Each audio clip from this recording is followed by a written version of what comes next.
Okay, kicking off brand new chapter for us, acids and bases. We've encountered acids a little bit, things that end in acid in their name, things that have H in front, right? And we've also encountered some bases, especially in our labs. So let's talk more about those. Acids are found in a lot of different places, commonly in foods. Like citric acid is found in lemons and limes. Acetic acid is the acid that's present in vinegar at about 4 to 6%, depending on what vinegar you get. And tartaric acid is one of the acids that's used to coat sour candy, like Sour Patch Kids.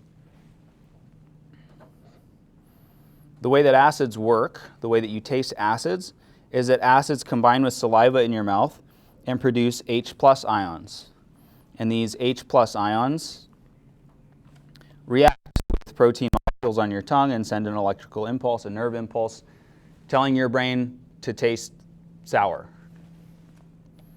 So what can we learn from this? Protons, because that's what H+ is, right? Are sour. Protons taste sour. You know what protons taste like. Isn't that fun? So again, some properties of acids.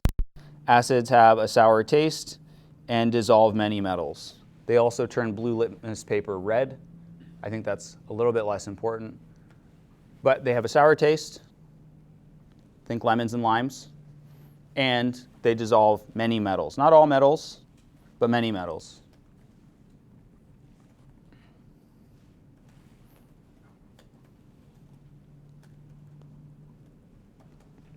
Here's a slide from our online book, or a table from our online book, some common acids. Hydrochloric acid, sulfuric acid, nitric acid, and some other acids in there. Hydrochloric acid is used in like cleaning solutions and like some pool solutions.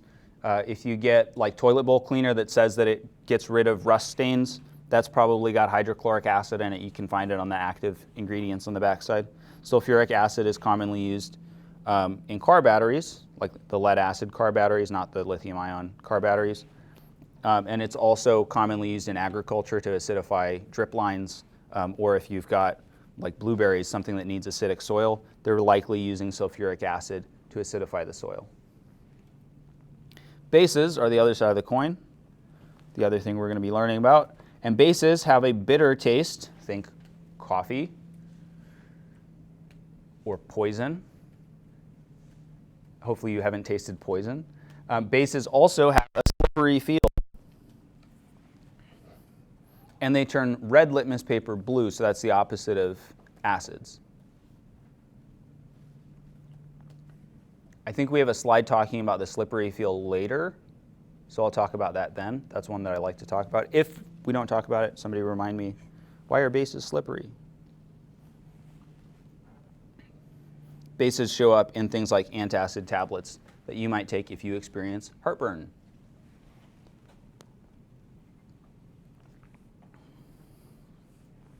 Bases do show up in some consumer products, some home goods products. For example, they might show up in things like Drano, and they also show up in tonic water. Quinine in tonic water is a base. And it also, if you put it under UV light, it like looks like Nuka-Cola Quantum from the Fallout series, if you've ever seen that. I have some in my office I can show you if you want to see. And here's why bases are slippery. Bases feel slippery because they react with oils on your skin to form soap-like substances. And an example of this, if any of you have done any home soap making, lye plus fat, this is like hugely reductive. Lye plus fat is part of how soap gets made. And so what is happening is lye is a base that reacts with fat and it produces soaps. If you get bases on your hand, like sodium hydroxide on your hand, the reason that it feels slippery is because you've got oil on your hands, even if you just washed them. You've got a little bit of oil on there, and so you're basically making soap out of your hands. It's hand soap. So it feels slippery because of the hand soap. I think that's a fun play on words, but maybe that's just me. Bases are a little bit less common in foods. Typically, things that are bitter are assigned to us, hey, this might be poisonous, probably not a good idea to eat it. However, we've got brains and we can overcome those impulses and enjoy things that are bitter anyway, like IPAs and coffee and quinine and other stuff like that. So alkaloids are a class of organic bases found in things like hemlock that are often poisonous.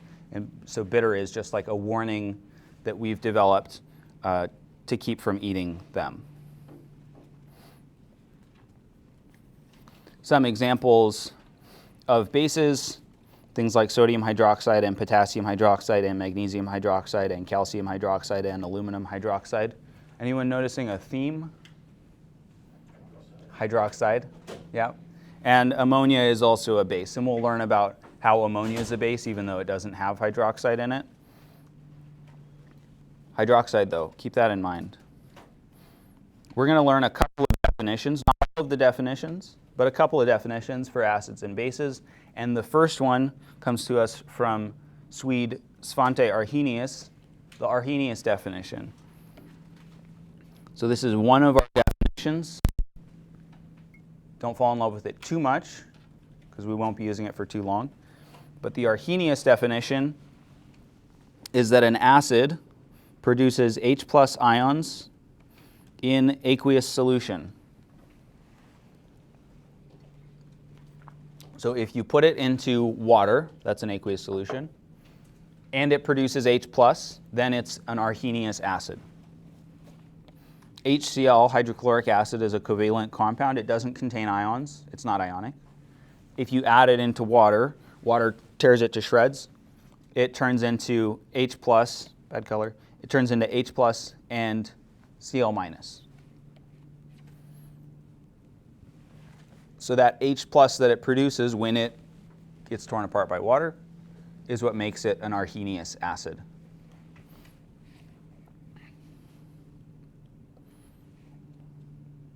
So there's our definition. The important parts, again, forms H+ in aqueous solution. So H+, aqueous solution, Arrhenius. Bases, on the other hand, we'll get to. Jumping the gun a little. H+ ions are very reactive, highly reactive, and in water they basically don't exist. So what happens is, for reasons beyond what we'll learn in this class, water picks up that H+ and it forms H3O+. H3O+ is called hydronium. Yes, it says that right next to where I'm writing it. H3O+ is hydronium, and in water, because there's so much water in water, all of these H+'s get grabbed up and turned into hydronium. So in water, it's not actually H+, it's all hydronium, effectively all hydronium.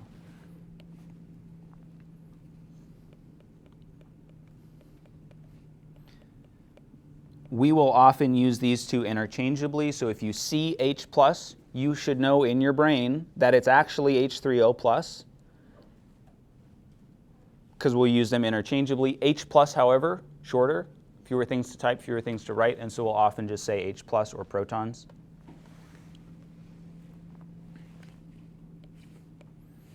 Let me put a double-headed arrow, because they're not exactly the same, but they're basically the same.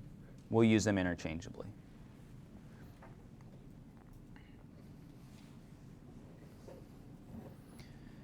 As a reminder about acids, when we're writing the molecular formula for an acid, the way that it actually exists as a molecule, we usually write the ionizable hydrogen or hydrogens first. So for example, formic acid has one H in front. That H that's in front is the ionizable hydrogen. That's the one that can produce or be removed H+, aka H3O+ hydronium, when it dissolves in water. This other hydrogen is not ionizable. That one stays there. It is not removed. It does not produce H plus in solution. It does not collect $200. So that's in our molecular formulas if we're writing just the letters and the numbers. If we write out a structural formula showing how it's actually arranged, the ionizable hydrogen is this one that's bonded to the oxygen. This other hydrogen doesn't get removed. You don't really need to know that for this class, but just showing you how it looks on the structure.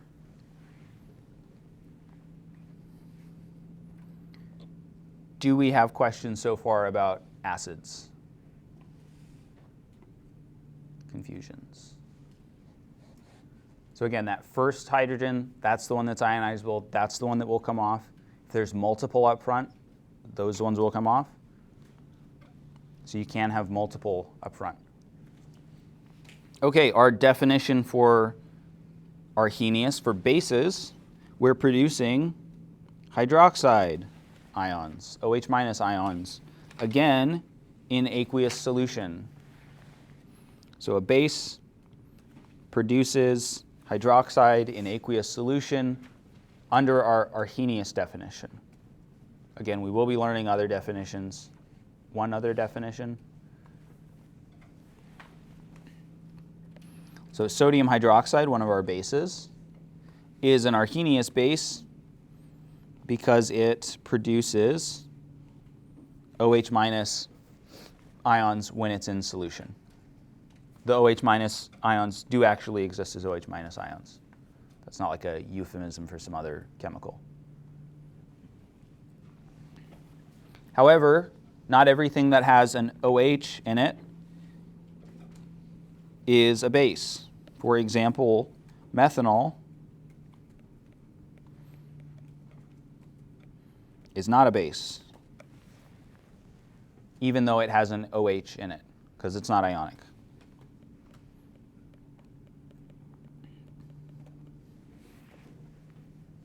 The OH there serves a different function. That's an alcohol group. That's why it's got the OL on the end. Methanol. All for alcohol. So those are not going to dissolve into solution because they're not ionic.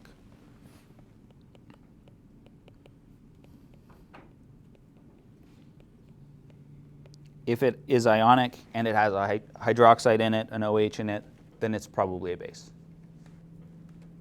I'm saying probably, but that's like 99+% it's going to be a base. Probably every time in this class it's going to be a base. I just like to cover my bases. All right, in our Arrhenius definition, acids and bases naturally combine to neutralize each other. So acids have a function. They can burn you, they can corrode you, they can dissolve metals. Hydroxides have things that they can do as well. They can also burn you, they can also corrode metals. If you combine an acid and a base, they get neutralized. They no longer can corrode and do all those other things because they've reacted, they've formed H2O.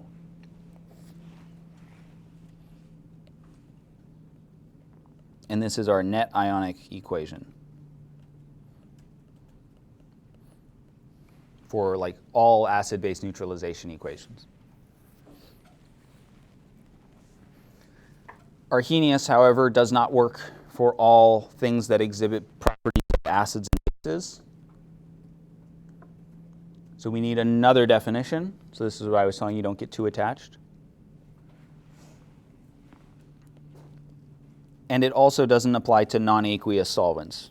So if for some reason our majority component of our solution, the solvent, is not water, then it doesn't fit with our Arrhenius definition. It's like if we were doing this in, for some reason, like chloroform, maybe, it wouldn't be an Arrhenius acid or base. So we've got, I think they're Danish, Bronsted-Lowry. I don't remember their first names.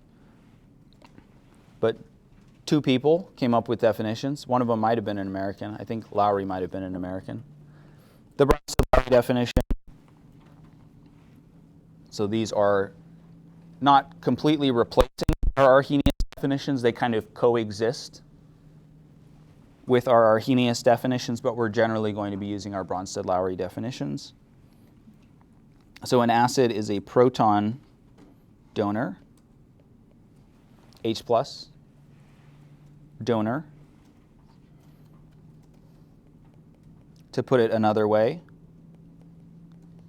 it's giving proton.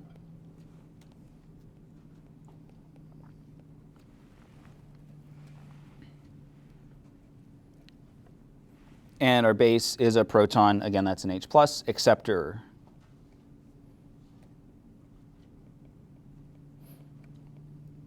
So it receives / picks up an H+, or at least it can. And this applies to more things than our Arrhenius definition.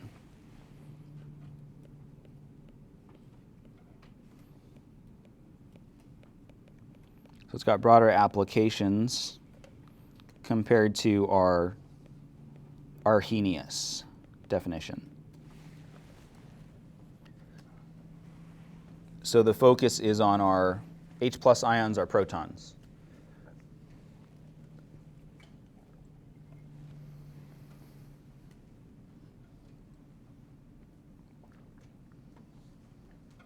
In our Bronsted-Lowry definition, hydrochloric acid is a Bronsted-Lowry acid.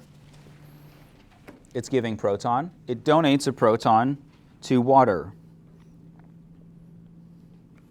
So the one H that it has, the one hydrogen that it has, gets its electrons stolen from it by the chloride. And then it turns into H3O+. And so that makes HCl an acid because it donated a proton.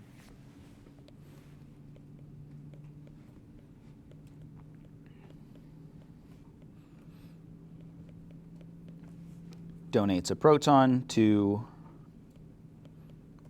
water, so it's an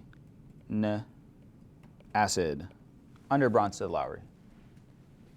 It's also an acid under Arrhenius because if you put it into water, it produces H+.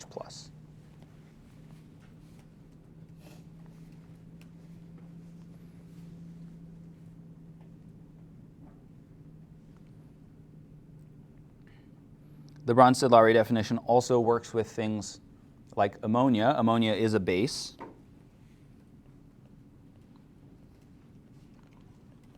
A bit of a stinky base.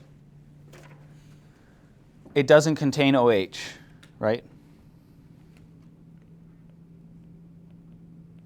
No hydroxide to be found in ammonia, but it still presents as a base. We can observe it in solution, and it behaves like a base. And under Bronsted-Lowry, it works as a base because it's accepting a proton, an H+, from water. So water can lose a proton to the ammonia. The ammonia then becomes ammonium.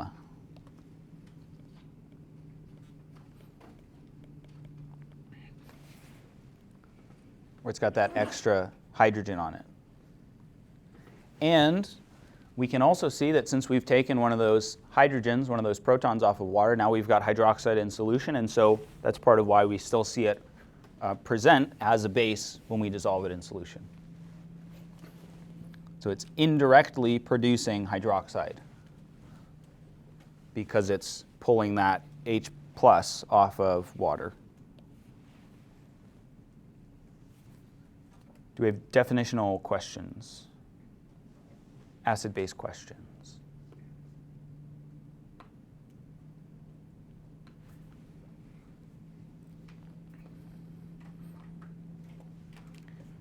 It's not profound if you think about it, but acids and bases always occur together, at least in our Bronsted-Lowry definition, because they're defined as giving a proton and receiving a proton.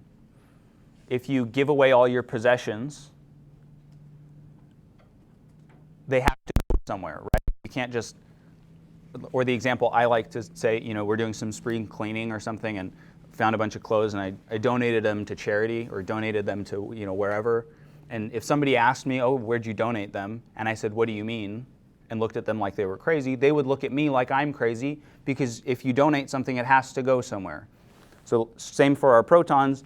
If we're giving away protons, something has to be picking them up. We might be donating them to Salvation Army or Neighborhood Thrift or to the trash can, but they have to go somewhere. You can't just give them out into the universe and then they disappear. It doesn't work like that.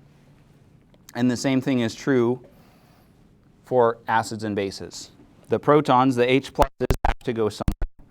In our first example, HCl was behaving as an acid. It was donating a proton to water. And since water was accepting that proton, water was behaving like a base. It's a proton acceptor, and it forms H3O plus in the process. In our second example, when we were talking about our Bronsted-Lowry bases, we flipped the script. Right? Acid was H2O. It was donating a proton to our base, and we were focused on the base part of things. But in order for our ammonia to act like a Bronsted-Lowry base and accept a proton, we had to have an acid. That proton had to come from somewhere, and it came from water. So water can actually be both. And we call that amphoteric. So amphoteric is something that can act as an acid or a base.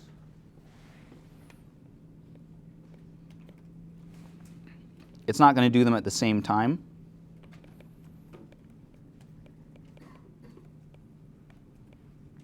But it can do both. It's like a switch hitter. Not a righty, not a lefty. But if you go up to bat, you have to be a righty or a lefty. That's the rules. Same for pitchers. Otherwise, it's this whole thing where you're switching sides constantly. There's a whole thing about that, allegedly. I'm not a sports guy. Okay, so water can do both. It's amphoteric. If we reverse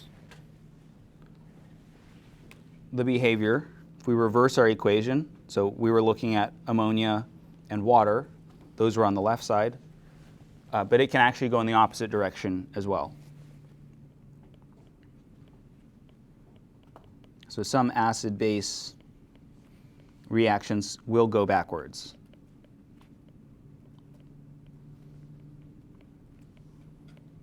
Or can go backwards. And ammonia is one of those examples. So if we flip it, now we've got the thing that came from our ammonia.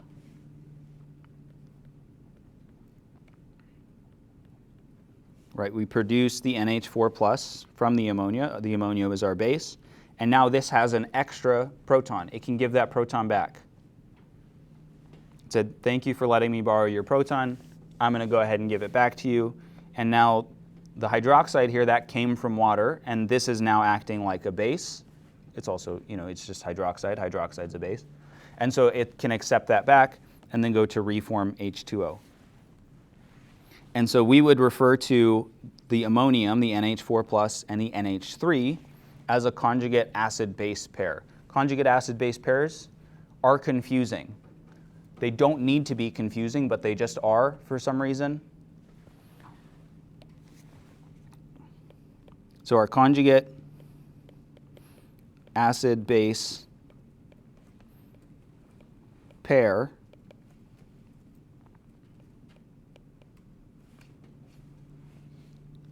different by one hydrogen.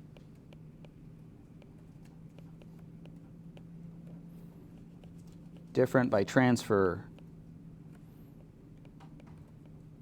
of a hydrogen, a proton. So if we look at ammonia, NH3, if we look at ammonium, NH4 plus, the only thing that's different is that one of them has an extra H plus. So if ammonia picks up a hydrogen proton, it becomes NH4 plus. If NH4 plus loses a proton, it becomes NH3. One of these is an acid, One of them is a base. They're conjugates. They're like replaceable, swappable. One of them's an acid, one of them's a base, and they are together a pair, conjugate acid-base pair. You're always going to have one acid, one base in a conjugate acid-base pair.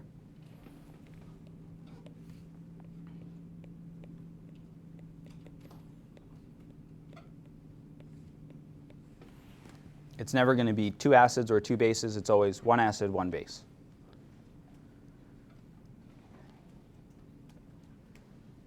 And in case you wanted the definition, but on a different slide, here it is.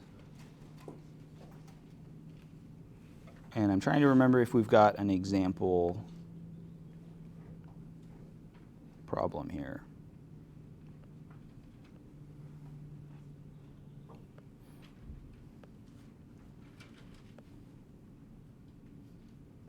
Looks like we maybe do not.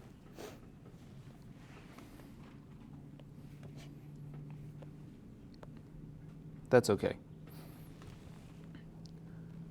Okay, more on our Bronsted-Lowry definitions and conjugate bases. So a base can accept a proton and become a conjugate acid.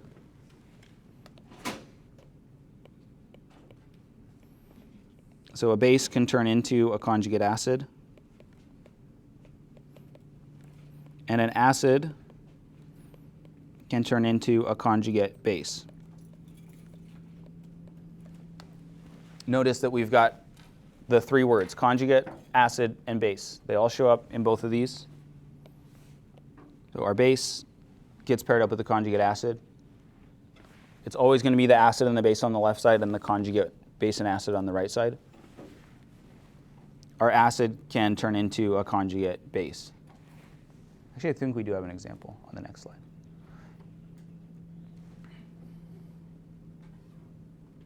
Yeah, look at that. Beautiful. In each of these reactions, try to identify the Bronsted-Lowry acid, the Bronsted-Lowry base, the conjugate acid, and the conjugate base.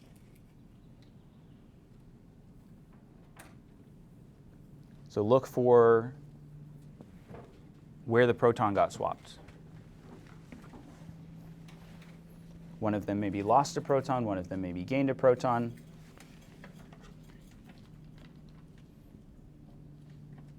And I was forgetting a negative there. So I'll give you a little bit of time. Give that a shot. And then we'll come back.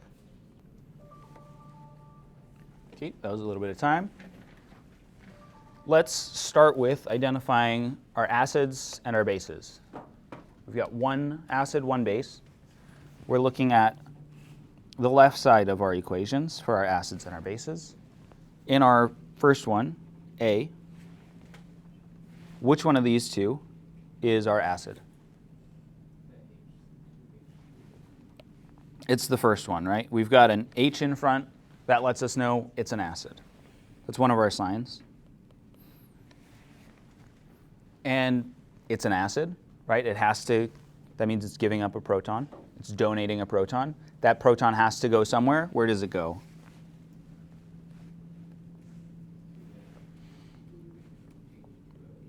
That proton goes to the H2O. That means H2O here is behaving like a base.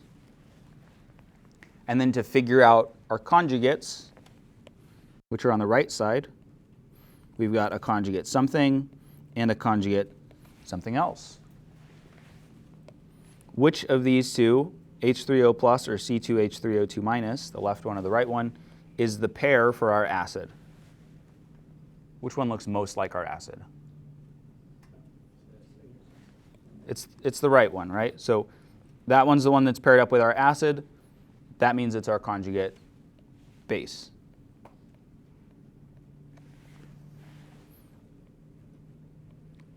So the acid and the base are paired up together. Acid and conjugate base. The only thing that's different about them is that they've got, one has the hydrogen in front, the other doesn't have the hydrogen in front. In other circumstances, you will often see some sort of counter ion in front. So like it might look like nacho. In this case, we're not showing it as nacho, but that's how it would actually exist in solution. It would be the C2H3O2 minus the acetate. So just keep in mind,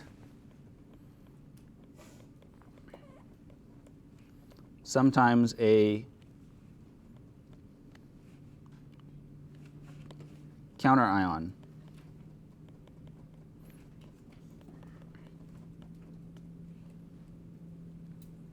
will be shown.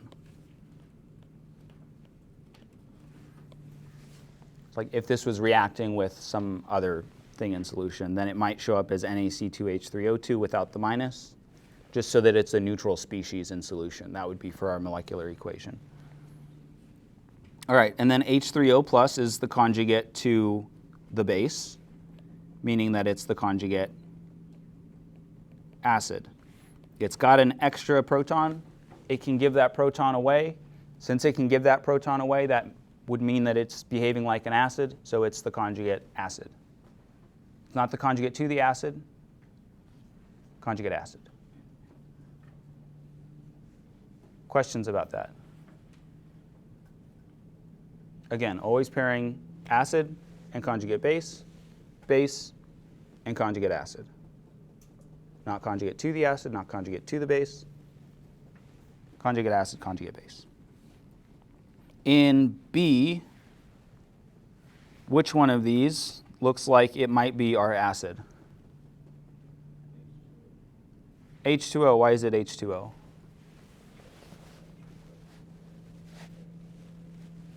One way that we might figure out that H2O is our acid is we see CH3, NH2, and on the right side we've got CH3, NH3 plus. So it's picked up an extra proton. So that means that our CH3, NH2 picked up a proton.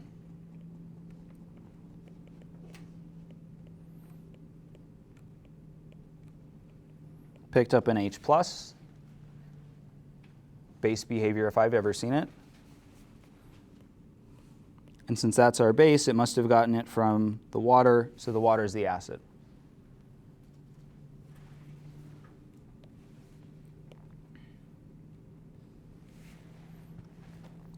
If we saw this in a problem that had a counter ion, we might, for example, see CH3 NH3Cl instead of having that H+ at the end. Okay, so we figured out our base and our acid. What goes along with a base, a conjugate acid or a conjugate base? A conjugate acid goes along with a base, meaning that CH3NH3+ is our conjugate acid. And OH- is a base. It's paired with our acid. That's our conjugate base. Again, conjugate base, not conjugate to the base.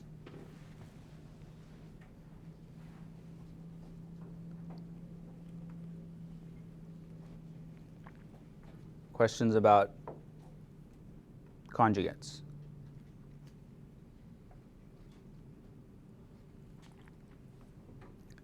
So there's some important reactions that acids and bases do. The most important, the biggest one, is a neutralization reaction.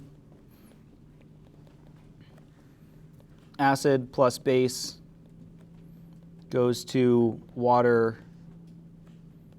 and a salt. Not necessarily table salt, NaCl, but that is sometimes the case, like in our example here. So acid-base reactions generally are going to produce water and a salt. In this case, it's table salt, what we call salt, but a salt is just talking about any ionic compound.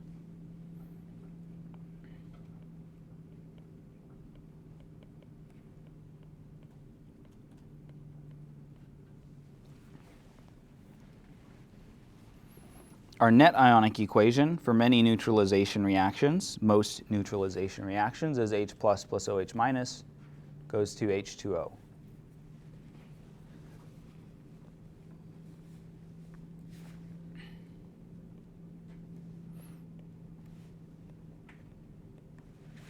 And that's usually an easy point on exam 4. That's why I boxed it in and drew arrows to it. Because I might ask you, for example, what's the net ionic equation for this reaction? And then I show you an acid-base neutralization reaction. And then you pick this one, and I give you a point. That's the way it works.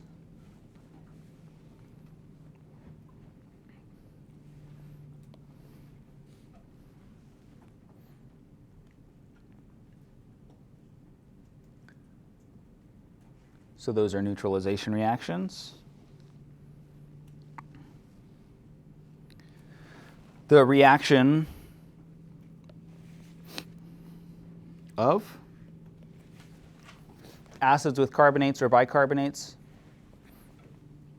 compounds that have CO3 2- or HCO3- produce water, because it's still a neutralization reaction, and gaseous carbon dioxide and a salt.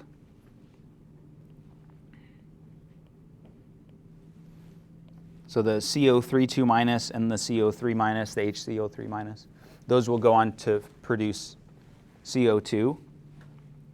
So this is a type of gas evolution reaction, and this is an example. I took this picture. This is in my backyard.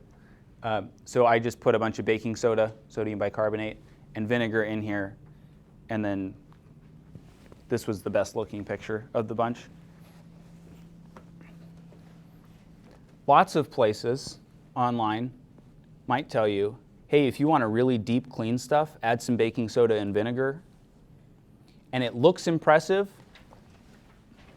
but this is all that you're doing. You just clean with one of them, and then you can maybe neutralize it with the other one, unless you specifically want to produce that carbon dioxide gas for whatever reason. If you do baking soda and vinegar, all you're making is a salt solution, and there's also gas that's produced. It's a common theme of cleaning hacks. Hey, clean it with baking soda and vinegar. It's like just scrub it with the baking soda or pour the vinegar on it. Don't do them both at the same time, because all you're doing is making CO2 and salt. You might as well just pour salt on it and scrub it.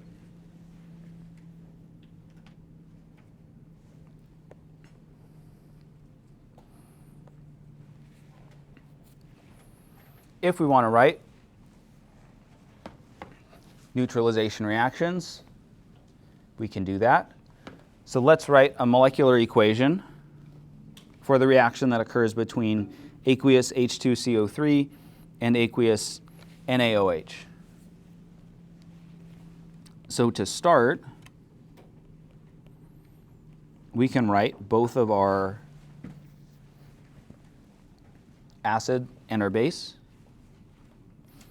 H2CO3 and sodium hydroxide.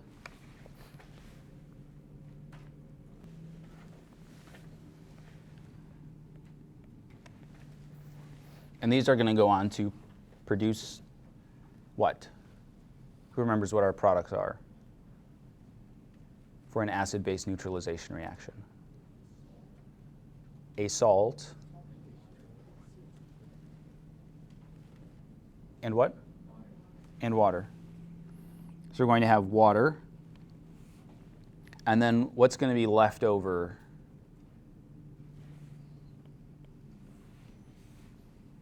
So to produce the H2O, we've got the hydroxide, we've got the protons. So the leftover bits is going to be the carbonate and the sodium. And this is probably a place where we might have a gas evolution reaction because we've got a carbonate. We're just going to ignore that. So we're going to have sodium paired up with carbonate. Is that the formula for sodium carbonate? It is not. What's the charge on sodium?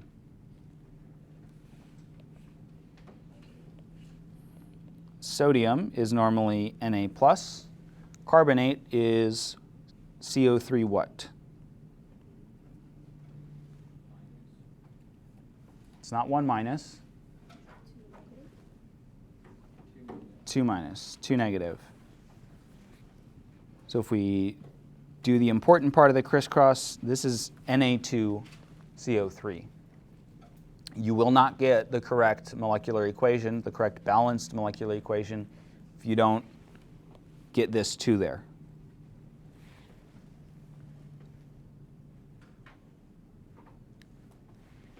All right, and then for balancing it,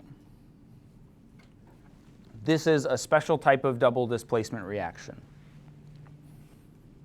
The reason that it's a special type is because it's secretly, we've just swapped things, right? The protons, the H2 part of the CO3 and the OH from the sodium, those have swapped and combined to form H2O. We write it as H2O. It might be easier maybe to see it as H and OH. That's why I wrote the H and the OH up there. There's, of course, other ways to do this. Okay, what's different on the left side versus the right side? We've got options of H, CO3, Na, and OH. Na is different. So we can start with Na. Sodium's different. We've got 2 on the product side. We've got just 1 on the reactant side. That means that we need a coefficient of 2 in front of our sodium hydroxide. Now our sodium's balanced. When we changed the number of sodiums that we had, we also changed the number of hydroxides that we had. So let's balance that next. We had 2 hydroxides because of that coefficient of 2. And on our product side, H2O is secretly H and OH. We've got how many hydroxides in there? Just 1, right? So we've currently got 1. Got to get those numbers up, rookie numbers. So we add a coefficient of 2 in front of our H2O, and now our hydroxide, or OH, is balanced. When we changed that, the other thing that we changed was this secret H. We bumped that up to 2, conveniently for us. We already have 2 on our reactant side. The last thing that we would look at is our CO3. We've got 1 on the reactant side, 1 on the product side. So those are already balanced. So this would be a balanced molecular equation, ignoring the fact that it's probably a gas evolution reaction for an acid-base neutralization. The other way, the way that I like to do it, the way that my brain likes to do it, is to see the number of H's that we have, the number of OH's that we have. We need 1 hydroxide for every proton. So we've got 2 H's in our H2CO3. That means we need 2 sodium hydroxides. Since we've got 2 H pluses, 2 OH minuses, those will combine to form 2 waters. So that's how we'd get the 2H2O here.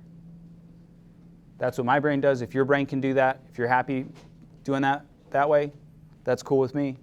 Otherwise, I think splitting the H2O into H and OH is another good way of doing it. Then it's more like the double displacement reactions that we know and love, or know and fear. Questions about the neutralization reaction there? Yes? You may have already explained this, but so if the OH and the H2 combine, why are there only 2 H's in the product? So the 2 H's up front are not together. They're separately 2 H's.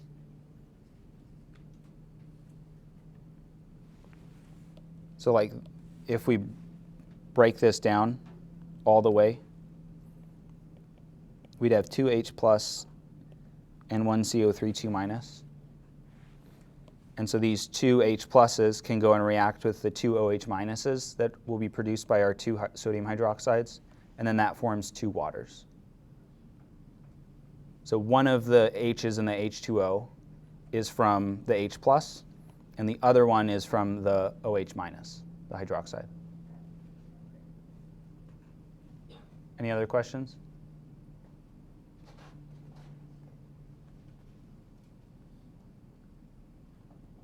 All right.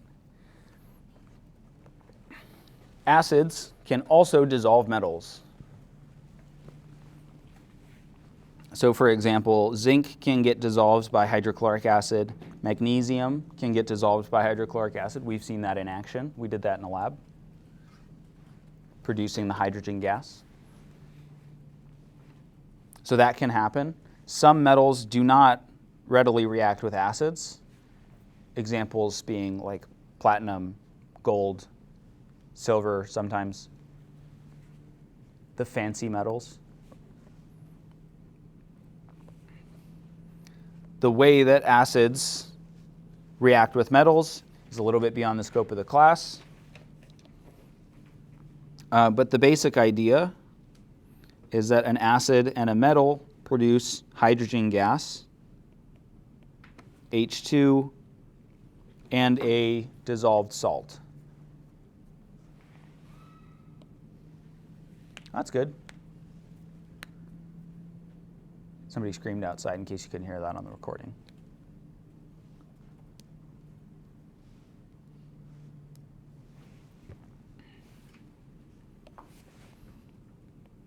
So metal plus acid goes to H2 plus salt, and that salt contains the dissolved metal. Maybe I'll write metal salt as opposed to liquid salt or solidus salt. Metal Gear. Letting my brain wander. There's another related acid reaction with metal oxides, meaning that it's metal with oxygen.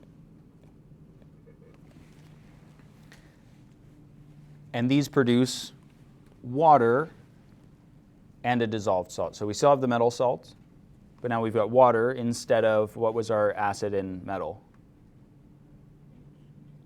We had H2.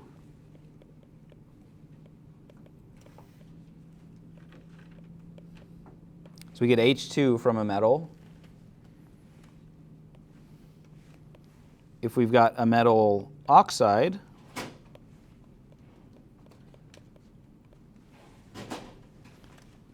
then it's not just H2, it's H2O. That O comes from the oxide. So it produces water instead of H2 gas. This was part of the reason why we sanded down our magnesium strips.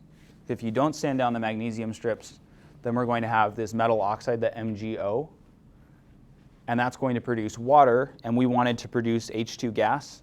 So this would reduce the amount of H2 gas that we would produce for the amount of mass that we had. So metal plus acid, H2 gas, and salt. Metal oxide plus acid, H2O, and dissolved salt. More important reactions. So those ones and the acid neutralization, important to know. The gas evolution reaction is not as important because I just don't like them. I think it's unnecessary. Let's say that we want to write some equations for acid reactions. Let's look at what happens if we dissolve calcium metal in hydroiodic, so calcium metal in hydroiodic acid, and if we dissolve magnesium oxide in hydrochloric acid. You may be noticing on this slide, you are not provided the formulas. You're just given the names. So our nomenclature is coming back. It's never left us, but we just haven't been using it as much. And it's back in force. I think that's part of the reason why people do poorly on this exam 4, because surprise, surprise, we still need to know nomenclature. So I'm going to give you a small amount of time. Figure out what those names mean if you can, and then we'll go over putting the reactions together. All right, so our signals for what these things are. Actually, let's do the metals first. The metal's the easy part, in my opinion. So for calcium, it's just calcium metal. meaning that it's Ca. And then we've got magnesium oxide. So we've got magnesium paired with oxide. Magnesium is a metal, oxide is a nonmetal, oxygen is a nonmetal. So we've got an ionic compound. So we're going to start with what our ions are. Magnesium being an alkaline earth metal, it's in group 2, so it's going to form magnesium 2+. Oxygen being in column or group 6A or 16 is going to form a 2- ion. And you can see, hopefully, 2+, 2-, those balance each other out. So our formula is just MgO. If you crisscross it, which is a valid approach, then this turns into Mg2O2, and you need to remember to simplify. And then that would get you to MgO. So there's our metals and our metal and our metal oxide. Now to the acid part. Both of our acids start with hydro. Hydro means that they are binary acids. So it's just two things. It's going to be the hydrogen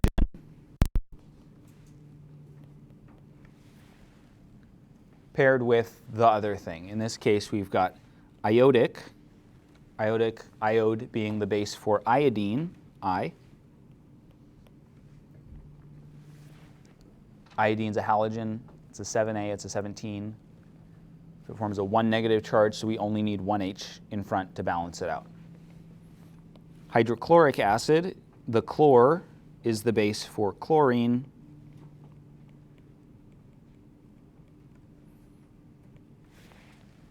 Those also combine in a 1-to-1 ratio.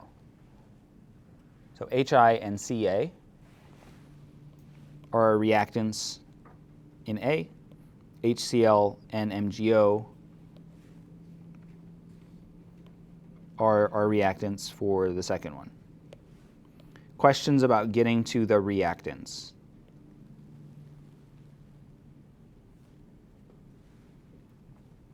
All right, then we need to predict our products. What do we get when we react a metal with an acid? Hydrogen gas, which is H2. The other thing that we get is a salt, a salt. Calcium, what charge does calcium form as an ion? It's 2+. It's going to be paired up with iodide, I-. We crisscross those, we'll discover it's CaI2.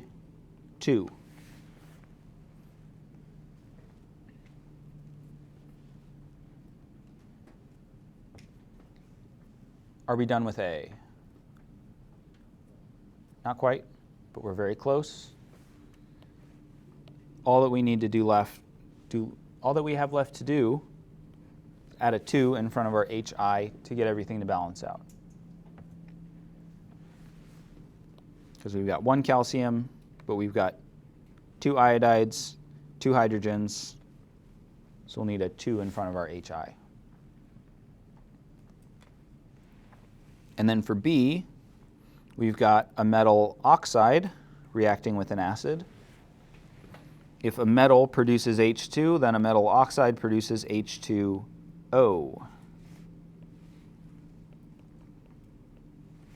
We've added an oxygen to the mix, so it's water instead of hydrogen gas. So we get H2O. We also get a salt. What's the formula for our salt? Yeah, it's MgCl2.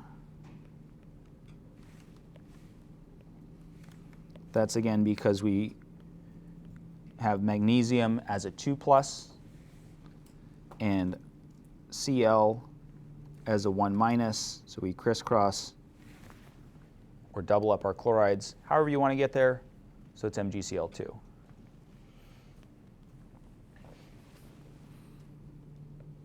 And for this one, again, we just add a 2 in front of our HCl to get things balanced out. Just kind of skipping the balancing part.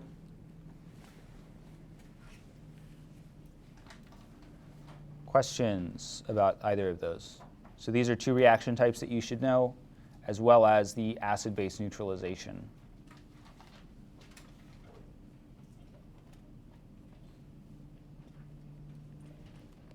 There are also base reactions. The most important base reaction is neutralization reactions. That's the only one that I'm going to test you on for this class. We covered that already. The other type of base reaction that we're just kind of mentioning is aluminum. So aluminum is a metal that dissolves in a base. We did that in the lab. If you remember back to our alum lab, we started off that lab by dissolving 0.5 grams of aluminum in sodium hydroxide. Stood outside and we stirred our thing and the little bubbles that came up, clink, clink, clink, clink, clink, clink, clink, right? For 15 minutes or longer. I think for that one it was potassium hydroxide.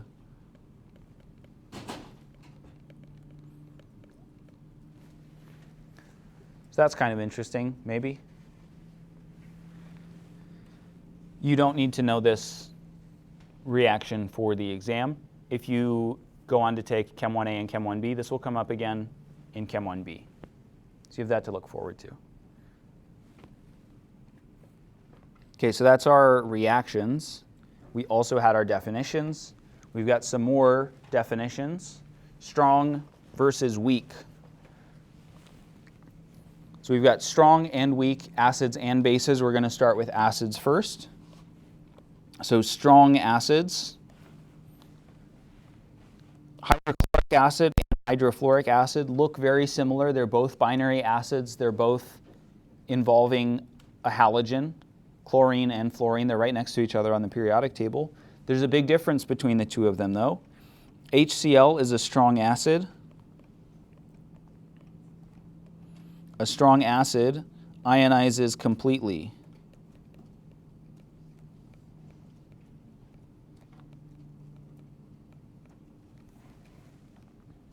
HF, hydrofluoric acid, made famous in Breaking Bad, is a weak acid. A weak acid doesn't or does not ionize completely.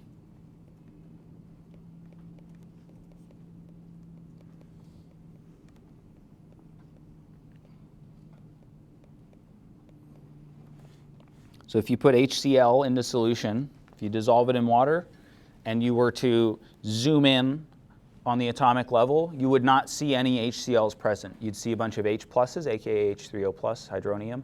You'd see a bunch of that floating around, and water. And you would also see chloride floating around, surrounded by lots of water molecules. If you put hydrofluoric acid into water, you would find hydrofluoric acid, HF molecules, intact in solution floating around. They would not completely ionize. So our strong acids ionize completely. They are strong electrolytes. Strong electrolytes ionize completely. So if you have a 1 molar HCl solution, that's going to have a hydronium concentration of 1 molar. If we had 1 molar hydroselenic acid, assuming that it's real, that will have a 2.0 molar concentration of H+, if it's strong.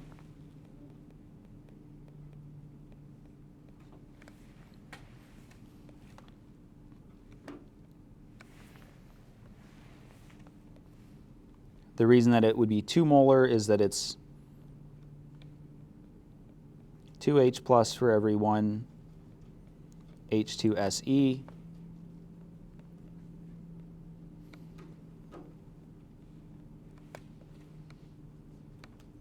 Just quickly showing the work.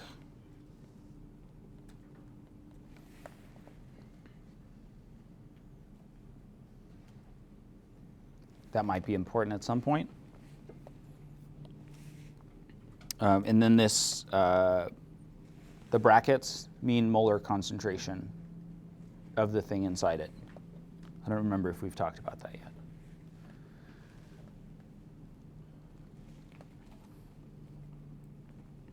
Some examples of strong acids are included here in this table. There are a couple that I expect you to know. They're the bolded ones. Go ahead and box them in just so they're extra obvious. We're going to keep it simple for you. We're going to just have 3. We've got hydrochloric acid, HCl. We've got sulfuric acid, H2SO4. And we've got nitric acid, HNO3. All 3 of those are strong acids.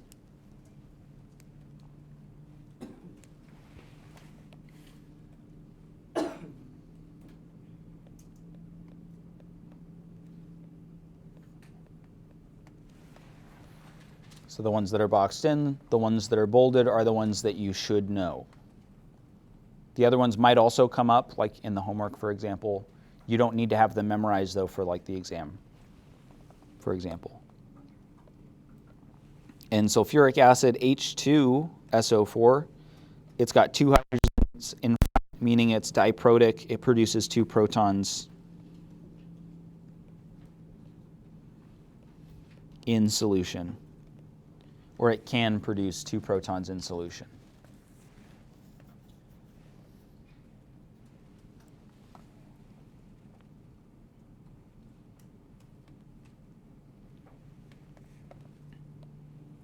Questions about whatever? Anything? Okay.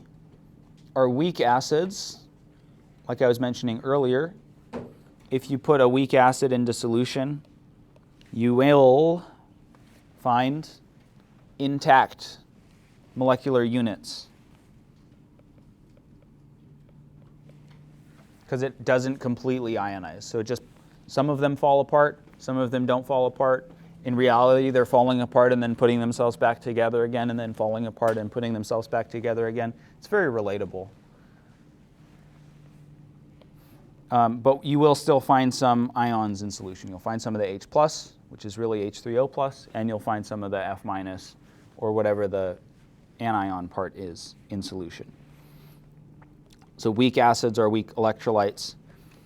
And one way that we can know, if we're provided an equation, we can know that it's a weak acid if we've got the double arrows. The double arrows means that it can go in the forward direction. It also goes in the backwards direction.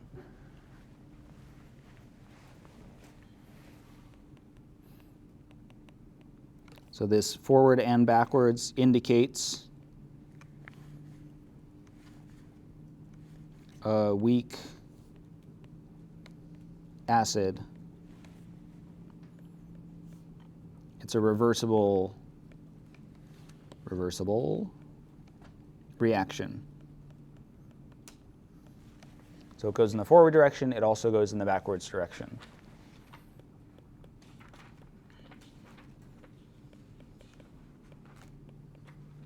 Strong acids, bases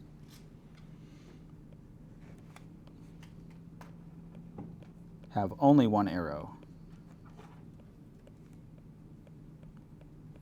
Since they ionize completely, it's just the one arrow in the forward direction. You don't reform any of your acid or base. So this can clue us in sometimes that we've got a reversible reaction, that we've got a weak acid or a weak base. There's a bunch of weak acids. Many, many such examples of weak acids. but there's two in particular that you should know. Hydrofluoric acid, HF, and acetic acid, HC2H3O2. So you should know these are weak acids. You should definitely know they're acids because they've got an H in front in their formula, but you should also know that they are weak acids on top of the fact that they're just acids.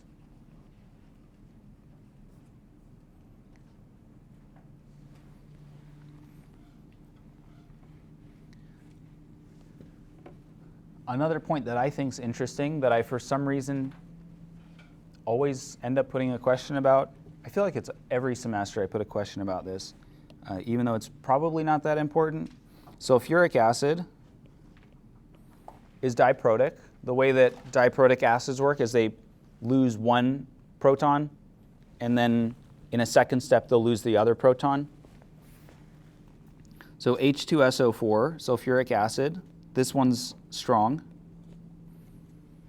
So that can go to produce H plus HSO4 minus.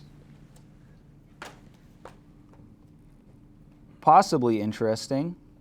I apparently think it's interesting. HSO4 is a weak acid. So it's strong for this first step, and then it's weak for the second step.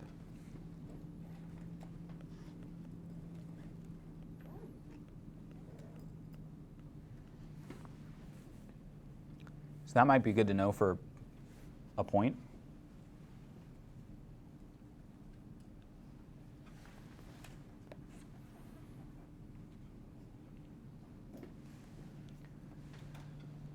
Any last burning, hopefully not from acid, questions?